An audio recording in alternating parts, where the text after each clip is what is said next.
আজ আমি যে মুভিটির কথা বলবো তার নাম লাকি ভাস্কর। এই মুভিটায় আমরা দেখতে পাবো কিভাবে একজন সাধারণ ব্যাংক কর্মকর্তা, যার কিনা বেতন ছিল মাত্র 6,000 টাকা, কিন্তু সে নিজের বুদ্ধি দিয়ে মাত্র 2 বছরের ব্যবধানে কোটি কোটি টাকার মালিক হয়ে যায়। তার এই যাত্রা মোটেও কিন্তু সহজ ছিল না। তাকে এমন পদক্ষেপ বা সমস্যার সম্মুখীন হতে হয় যা সাধারণ মানুষ দেখলে ভয় পেয়ে যাবে বা সেই কাজ করার চিন্তাও করবে না। মুভি শুরু হয় 1992 সালে মুম্বাইয়ে, যেখানে ভাস্কর জগিং করছিল। সে আমাদেরকে স্টক মার্কেটিং সম্বন্ধে বলতেছিল, কিভাবে আমরা কোনো কাজ করা ছাড়াই স্টক মার্কেটিং থেকে টাকা ইনকাম করতে পারি। কিন্তু এমন সময় তাকে সিবিআই এর তদন্তকারী অফিসার লক্ষ্মণ রাও সে ভাস্করকে নিয়ে মাগাধ ব্যাংক চলে যায়। তো তাদের কাছে তথ্য আছে যে ভাস্কর ব্যাংক স্ক্যামিং করে প্রচুর পরিমাণ অর্থ আত্মসাৎ করেছে। তাই তারা সেটা জানার জন্য ভাস্করের ব্যাংক স্টেটমেন্ট প্রিন্ট করতে থাকে। ব্যাংক স্টেটমেন্ট যখন তাদের হাতে আসে সবার চোখ কপালে উঠে যায়, কারণ একজন সাধারণ ব্যাংকারের ব্যাংক অ্যাকাউন্টে 100 কোটি টাকা আছে, যার কিনা বেতন ছিল মাত্র 6,000 টাকা। সে কিভাবে মাত্র 2 বছরের ব্যবধানে এত বেশি অ্যামাউন্ট বানিয়ে ফেলেছে। এবার ভাস্কর কুমার বলা শুরু করে সে কিভাবে এত টাকা লিগ্যাল মালিক হলো। সেখান থেকে তার জীবনের গল্প শুরু হয়, যা 1989 সালে। ভাস্কর একজন ক্যাশিয়ার ছিলেন, তাই টাকা লেনদেন তার হাতেই ছিল। কিন্তু ব্যাংকে কাজ করার পাশাপাশি ভাস্করের আরেকটা কাজ ছিল, আর তা হলো ব্যাংক ছুটির পরে ব্যাংকের সামনের ক্যাফেতে গিয়ে সামান্য কিছু টাকার বিনিময়ে যে সকল লোক ব্যাংকের লেনদেনের ফর্ম আবেদন করতে পারত না তাদের সহায়তা করা। এই কাজ করতে তার বন্ধু সাম্বা তাকে সাহায্য করত। ভাস্কর ক্যাশিয়ার হলেও তার উপরে এমন কেউ ছিল না যাদের কাছ থেকে সে টাকা ঋণ নেয়নি। সে সবসময় বেশি ঋণ পাটেল ভাইয়ের কাছ থেকে নিয়েছিল, যা ছিল 10,000 টাকা।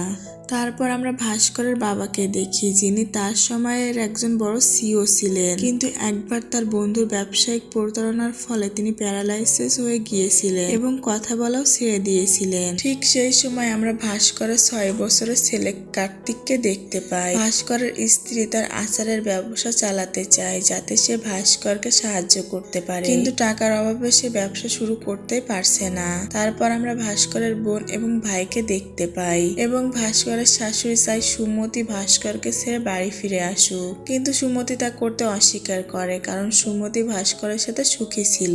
এর পরের দৃশ্যে আমরা দেখতে পাই কার্তিক তার মামার বাড়িতে। সে তার মামির কাছে একটি কেক বেশি চায়, কিন্তু তার মামি তাকে অপমান করে দেয়। এই দেখে সুমতি আর নিজেকে ধরে রাখতে পারে না। কিছু না খেয়ে সকলের মুখের উপরে রেগে মেগে তার সন্তান ও স্বামী ভাস্করকে নিয়ে বাসা থেকে বেরিয়ে আসে। পথে যাওয়ার সময় লোকাল স্ট্রিট ফুড থেকে ভাস্কর তার খিদা মেটানোর জন্য 3টি বড়া পাও কিনতে গিয়ে দেখে তার কাছে মাত্র 2টি বড়া পাও কেনার টাকা আছে। তখন সে দোকানদারকে বলে যে 2টি দিতে, কিন্তু দোকানদার তার বিষয়টা বুঝতে পারে। দোকানদার তাকে 3টি বড়া পাও দিয়ে দেয়। তখন ভাস্কর বুঝতে পারে আসলে এই দুনিয়ায় এখনো ভালো মানুষ আছে। তবে সে এটাও বুঝতে পারে এই পৃথিবীতে সম্মান থাকতে হলে টাকার কোনো বিকল্প নেই। যাই হোক, এত দুঃখ কষ্টের মাঝে তার একটা আশা আছে, সেটা হলো তার প্রমোশন। কেননা আর কিছুদিন পর তাদের অ্যাসিস্ট্যান্ট ম্যানেজার রিটায়ার্ড হতে চলেছে। তার বস হিমাংশু রায় তাকে কথা দিয়েছে যে তাকে এই পদে বসাবে,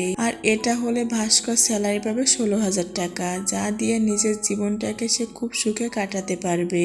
পরবর্তী দৃশ্যে আমরা দেখি ভাস্কর ক্যাফেতে কাজ করছিল। ঠিক তখনই বাইরে অ্যান্টনি নামের একজন লোক আসে। আসলে অ্যান্টনির 2 লাখ টাকা লোন প্রয়োজন ছিল, যেন সে তার পণ্য বন্দরের থেকে বের করতে পারে। অ্যান্টনির বন্ধুদের জন্য পণ্য আনা হয়েছিল, কিন্তু পণ্য আসার পর বন্ধুরা টাকা দিতে অস্বীকার করে, যার ফলে তার সমস্ত ইলেকট্রনিক পণ্য জাহাজেই আটকে যায়। প্রথমে ভাস্কর অস্বীকার করে, কিন্তু যখন অ্যান্টনি বলে তার 20% দেবে, তখন ভাস্কর চিন্তায় পড়ে যায় আর কিছুটা সময় চায়। পরের দিন যখন ভাস্কর ব্যাংকে যায়, তখন পাটেল ভাই তাকে পথে আটকায় তার পাওনা টাকা আদায়ের জন্য। সে দিতে না পারায় সবার সামনে তাকে অপমান করে, এমনকি তার গায়ে হাত পর্যন্ত তুলে। ভাস্কর ভাস্করের কাছে টাকা দেওয়ার মতো কিছু ছিল না, তাই পাটেল ভাই তার স্কুটি নিয়ে নেয়। মহল্লার সকলের সামনে এভাবে নিজের অপমান দেখে সে অনেক কষ্ট পায় এবং ভেঙে পড়ে। সেদিন তার অফিসে যাওয়ার জন্য তার গাড়ি ভাড়া পর্যন্ত ছিল না, তাই তো সে সেদিন এক রাশ কষ্ট নিয়ে দৌড়ে দৌড়ে অফিসে যায়। তবে তার এই অপমানের পর্ব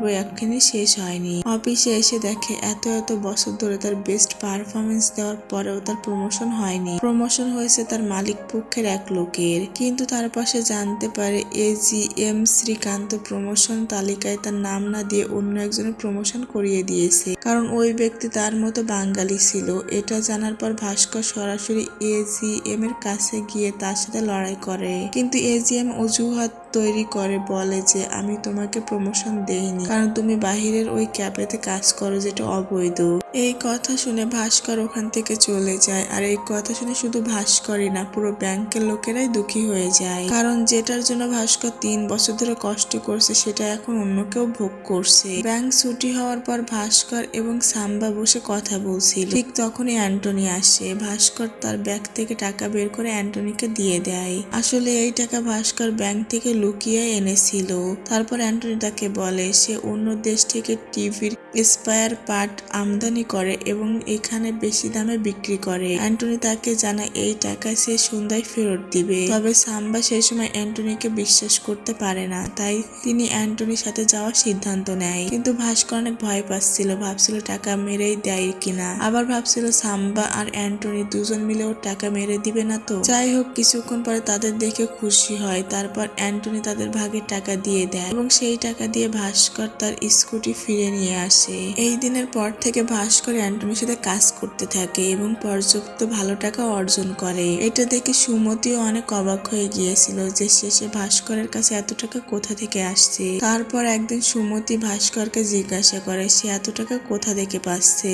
ভাস্কর তাকে বলে অ্যান্টনির সাথে ইম্পোর্ট এক্সপোর্টের কাজ করে। ভাস্কর যখন বলে সে তার সমস্ত ঋণের টাকা শোধ করে দিয়েছে, এটা শুনে সুমতি অনেক খুশি হয়। হঠাৎ করে অ্যান্টনি একটি বড় ডিলের কথা বলে, যাতে জানাতেন যে এই শনিবারে দুবাই থেকে 3টি গাড়ি আসছে, যার দাম এখানে অনেক বেশি এবং তাদের ওইগুলো বিক্রির পর প্রচুর লাভ হবে। তবে এটা করা হয় 10 লাখ টাকার প্রয়োজন। বড় ডিল করার পর সে তার ছেলের সঙ্গে আমেরিকা চলে যাবে, কিন্তু ভাস্করের জন্য 10 লাখ টাকা তোলা খুব কঠিন ছিল, কারণ এর আগে কখনো এত বড় টাকা সে তুলেনি। কিন্তু যখন অ্যান্টনি তাকে জানায় যে এটি আমাদের শেষ ডিল হবে, তখন ভাস্কর রাজি হয়ে যায়। শনিবার ভাস্কর ব্যাংকে চলে যায়। তার পরিকল্পনা ছিল যে যখন নারায়ণ প্রতিদিনের মতো ব্যাংক থেকে বের হবে ঠিক সেই সময় সে টাকা তুলে নিবে। কিন্তু আজ সারাদিন নারায়ণ ভাস্করের আশেপাশে ঘোরাঘুরি করে। এরপর ভাস্কর সামাকে বলে নারায়ণকে ফোন করে তাকে বিভ্রান্ত করতে। সামাও ঠিক সেইভাবে করে, যে নারায়ণকে ফোন করে তার কথায় বিভ্রান্ত করে এবং পেছন থেকে ভাস্কর দ্রুত 10 লাখ টাকা তোলার কাজ চালায়। টাকা পাওয়ার পর অ্যান্টনি 3টি গাড়ি কিনে ফেলে, কিন্তু ঠিক তখনই তারা জানতে পারে যে যাকে গাড়ি ডিলার তারা গাড়ি বিক্রি করতে চাচ্ছিল পুলিশ তাকে ধরেছে। এখন তারা খুবই উদ্বিগ্ন হয়ে পড়ে, কিন্তু তারা আশা হারায় না। তারপর অ্যান্টনি পুরো রাত জুড়ে বিভিন্ন গাড়ি ডিলারদের ফোন করতে থাকে। তার পরিশ্রমও সফল হয়। গোয়ার এক গাড়ি ডিলার তাদের গাড়ি কিনতে রাজি হয়। এরপর তাদের সমস্ত গাড়ির প্লেট নাম্বার চেঞ্জ করে তাদের সরকারি গাড়ির প্লেট নাম্বার লাগিয়ে দেয়, যাতে তারা পথে কোনো পুলিশ কর্মকর্তার দ্বারা আটকা না পড়ে। কিন্তু পথে তাদের পুলিশ কর্মকর্তারা আটক করে। তবে ভাস্করও একজন কাঁচা খেলোয়াড় ছিল না, তার কাছে আরো একটি চমৎকার পরিকল্পনা ছিল। সে রাস্তায় ভিক্ষা করা একজন ভিখারিকে নকল মিনিস্টার বানিয়ে পুলিশ কর্মকর্তাদের সামনে নিয়ে যায়, কিন্তু পুলিশ কর্মকর্তারা তাতেও তার কথায় বিশ্বাস করেন না।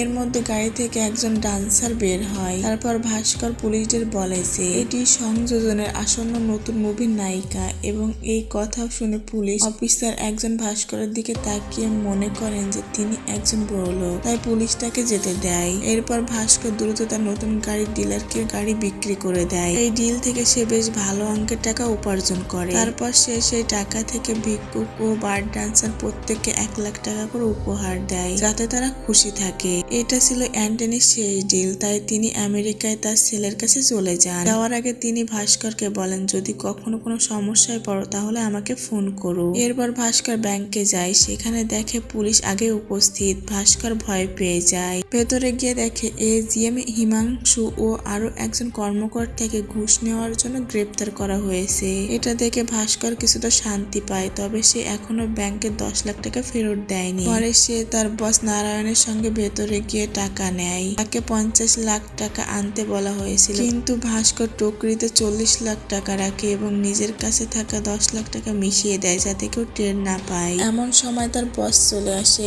এবং জিজ্ঞাসা করে সে কেন ব্রিফকেস নিয়ে আসছে। ভাস্কর বলে এইমাত্র গ্রাম থেকে আসছি, তাই ঘরে না গিয়ে সরাসরি অফিসে আসছি। তখন তার সন্দেহ হয় এবং তাকে সে ব্রিফকেস খুলতে বলে এবং ভাস্কর যখন ব্রিফকেস খুলে সেখানে শুধু কাপড় ছিল। আসলে ভাস্কর প্রথমে টাকাগুলো অন্য জায়গায় রেখে দিয়েছিল। নারায়ণ টাকা গুনে দেখা যায় পুরো 50 লাখ টাকা আছে। কিছুদিন পর ভাস্করের ভাই লন্ডনে একটি বিখ্যাত কলেজে ভর্তি হয়। ভাস্কর তার আমদানি রপ্তানির ব্যবসা থেকে উপার্জিত টাকা তার ভাইয়ের জন্য ব্যয় করে। পরের দিন ব্যাংকে কাজ করার সময় ভাস্করকে চেয়ারম্যান ডাকেন।